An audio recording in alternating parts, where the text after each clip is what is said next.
চিংড়ি মাছের মালাইকারি তো সবাই খেয়েছো, বাট নারকেল ছাড়া কীভাবে মালাইকারি করতে হয় চলো দেখিয়ে দিই। প্রথমে ঘি নিয়ে কড়াইতে তাতে একটু আদা, রসুন, পেঁয়াজ আর টমেটো পরিমাণ মতো ভেজে নিতে হবে। তারপর ভাজাটাকে মিক্সার গ্রাইন্ডে ভালো করে গ্রাইন্ড করে নিতে হবে। ঠিক এইভাবে গ্রাইন্ড হয়ে গেলে তারপর কড়াইতে আবার আর একটু ঘি দিয়ে পরিমাণ মতো দুটো তেজপাতা দিয়ে ভালো করে তেজপাতাটাকে গরম করে নিতে হবে। তারপর আমরা যে পেস্টটা বানিয়ে রেখেছিলাম সেই পেস্টটাকে এই গরম ঘিয়ে ঢেলে দিতে হবে। ঢেলে দেওয়ার পর প্রায় 2 থেকে 4 মিনিট ভালো করে নাড়াতে হবে এটাকে, মানে একটু পাকতে দিতে হবে। আজকে যদিও পয়লা বৈশাখ, একটু স্পেশাল কিছু না বানালে তো হয় না, তাই এই স্পেশাল চিংড়ির ডিশটা বানালাম।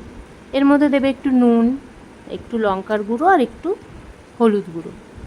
এই 3টে ইনগ্রেডিয়েন্টস দিয়ে আবার ভালো করে খানিকক্ষণ 2 মিনিট এটাকে ভালো করে কষিয়ে নেবে।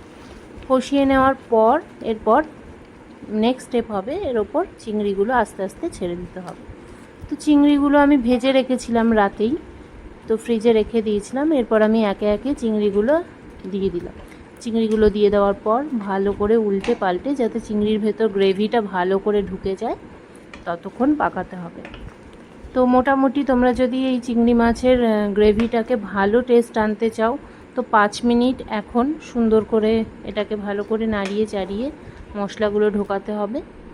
তারপর এই 5 মিনিট কমপ্লিট হয়ে যাওয়ার পর একটু দুধ দিয়ে, প্রায় হাফ কাপের থেকেও কম, 1/4 কাপ দুধ দিয়ে আবার ভালো করে এটাকে নাড়াতে হবে।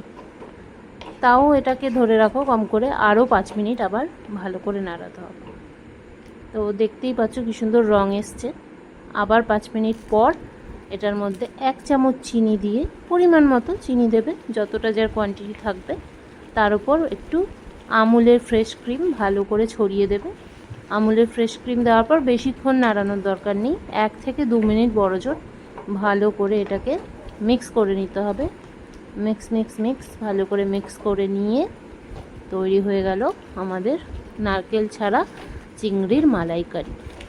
দেখতে দেখো কি লোভনীয় লাগছে গ্রেভিটা। আমার তো জাস্ট লোভ লাগছিল রান্না করতে করতেই, তাই আমি আর না পেরে, খিদেও পেয়েছিল খুব, সঙ্গে সঙ্গে ভাতের সাথে নিয়ে নিয়েছিলাম চিংড়ি মাছের মালাইকারি। আর একেই আজকে পয়লা বৈশাখ, তার মধ্যে এরকম একটা স্পেশাল ডিশ, দিনটা পুরো জমে গেছে। দেখতে পাচ্ছ কত ডিলিশিয়াস লাগছে দেখতে এটা। তো এরপর আমি এই চিংড়ি মাছের মালাইকারি দিয়ে একটু ভাত খেয়ে নিলাম।